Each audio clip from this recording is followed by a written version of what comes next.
and you don't have to be silent. You don't have to. Yeah. Another fun catchphrase is a rising tide raises all boats, or a rising tide lifts all boats, whichever you prefer. But it's true. It's not only true for wages, right? When a non-union theater turns union and their wages lift, a lot of other unions have to lift their wages to compete. But it also is personal, right? Someone's got to be the first one to take that leap, and people will join you, and you'll all rise together. You'll all get the benefits together.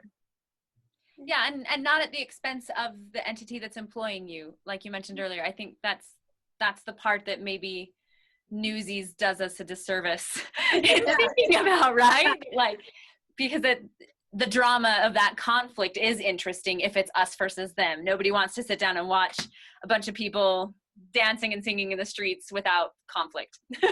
So. And it's not that organizing is without conflict. I mean, I joined the IATSE through an organizing drive, very similar to the one we've described at the opera. I was working for a really crappy nightclub in a city in the United States, and and was getting paid. I was actually getting paid more than my counterparts who were doing the exact same work as me. It was very unsafe. I was experiencing a lot of sexual harassment, and you know, in that instance, yeah, it was like, no, this, I you know, down with them, not down with them like close down so I don't have a job, right? But it's like you have to dismantle all of the structures that uphold these really toxic institutions that make our workplaces difficult to be in. So if that conflict can be the subject of a musical, like, I'm in it. Like, let's do it. Yeah, if any of your listeners who are writers wants to write that musical, please. There is a musical about a steel, anyway. But I just about Newsies real quick. The reason Newsies can be so dramatic is because that is based on a real event that actually took place before we had federal labor laws about unions.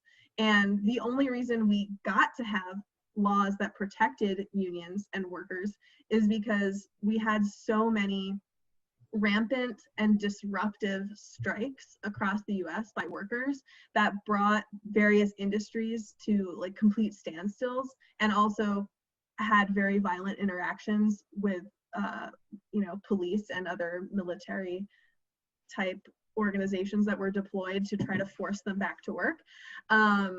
And it was so disruptive to the US economy that the federal government had to act and create a law that protected unions.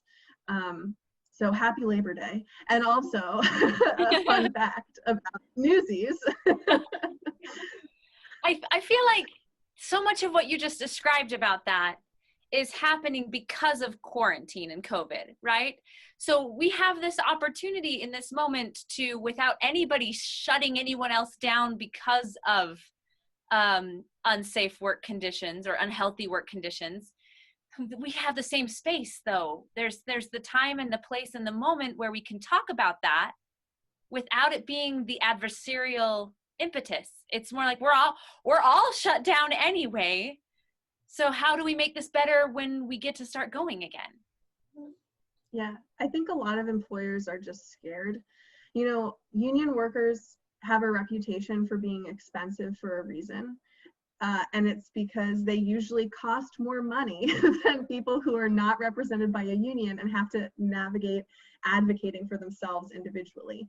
On average, union workers get paid 25% more than non-union workers, which I think is pretty incredible. And also, the union's interest is the worker's interest, and their interest is to have a place to work. So we're not going to be like trying to shut down the venues and employers that put people to work. We don't want that. That's not what we're about. So I think if people understood it from that perspective, right, that everyone at a negotiating table when talking about a collective bargaining agreement, the employers and the workers, they have a vested interest in making sure that work continues to happen. And if we, it's my personal negotiating philosophy to approach the table that way. Like, this is what we have in common. How can we move forward with this process? And you're right, there is a lot of time now to consider. I think, one, has what we've been doing been working? Personally, for people, I would argue maybe not. And also, yeah, like how, the IATSE in a variety of crafts has put out very comprehensive suggestions for employers to look at for how to make it in a workplace safe when it does reopen. So like, let us lend you our expertise. A lot of people who run theaters, they are not technicians themselves. That's not a dig, it's just a fact. And it means that they don't understand the intricacies of how a backstage works, and therefore cannot plan effectively to combat COVID. Well, and that's what, especially with all the good information and all the bad information that's out there about COVID, and kind of how we've gotten to where we are now, there's really just an opportunity to realize that maybe our industry, just like any other industry, isn't indestructible. And so how can we apply these things now so we can get back to work safely, but also the positive effects that'll have for the future? Especially, I think I've already said this, but the idea of working when you have a cold is like common practice in anywhere you work. So maybe normalizing wearing a mask when you're sick, that could be a good thing. That could be a positive thing that not only is going to help us get back to what we want to do now, but help us down the road so that we can just be overall healthy. How many times have we worked a show where half the cast gets sick because they had to work sick because they didn't, actors didn't have someone to cover them, just like there wasn't a technician to cover a spot, and so maybe through this process, we can, come out on the better side that isn't even COVID related. We can make sure that we're taking care of everyone, because at the end of the day, we all want to create art. We all want to be a part of this beautiful thing, this ancient idea of storytelling that's been around forever. How can we make that even better? And I think that the place to do that, because you can talk innovation in any of the different technical areas, but I really think the next innovation is the next big thing in theater is going to be how we change it to be more protective of the people creating it, and how do we create more respect for it as an art form. Because I don't know about you guys, but I've had a lot of people talk to me about how, theater is dead, but really, I've told them there's no way theater can be dead, because the art of oral storytelling has been around since we could talk. So, it's not going away anytime soon. And I think the next thing is, how do we make it relevant, and how do we keep people interested in it? So. Thank you so much, you guys, for coming to talk to me today. I really appreciate you helping me acquaint myself with something that I feel like is a deficit that I didn't even know about it.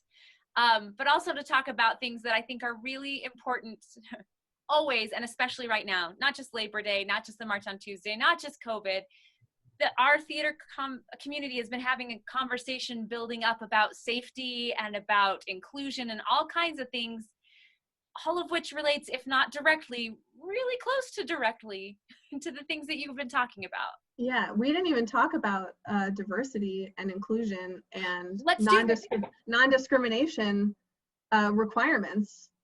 I mean, there are a lot of states that have their own laws about how you cannot discriminate against certain characteristics in people.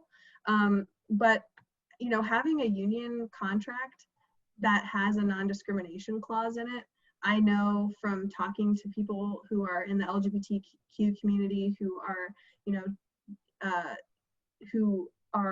veterans, who come from different types of backgrounds, maybe speak a different language as their first language. There is something incredibly meaningful about having it in writing that your employer cannot discriminate against you. And that's, one of the it's in every, virtually, I can't think of an agreement off the top of my head. I don't like to speak in absolutes, but for Local 99, I cannot think of one that does not have a non-discrimination, section in it. So, and provides mechanisms for enforcing it, or at least bringing up an issue when we think there's something wrong. And that's not to gloss over the very difficult history that the labor movement has had at times with the racial justice movement, and that is difficult and not always in solidarity with each other, unfortunately. But there is a mechanism that can be, it's a tool that can be sharpened and used to, fix or at least address the problems of discrimination and lack of diversity and inclusion in the workplace. So that's my quick pitch for unions and how unions can help advocate for diversity in theater.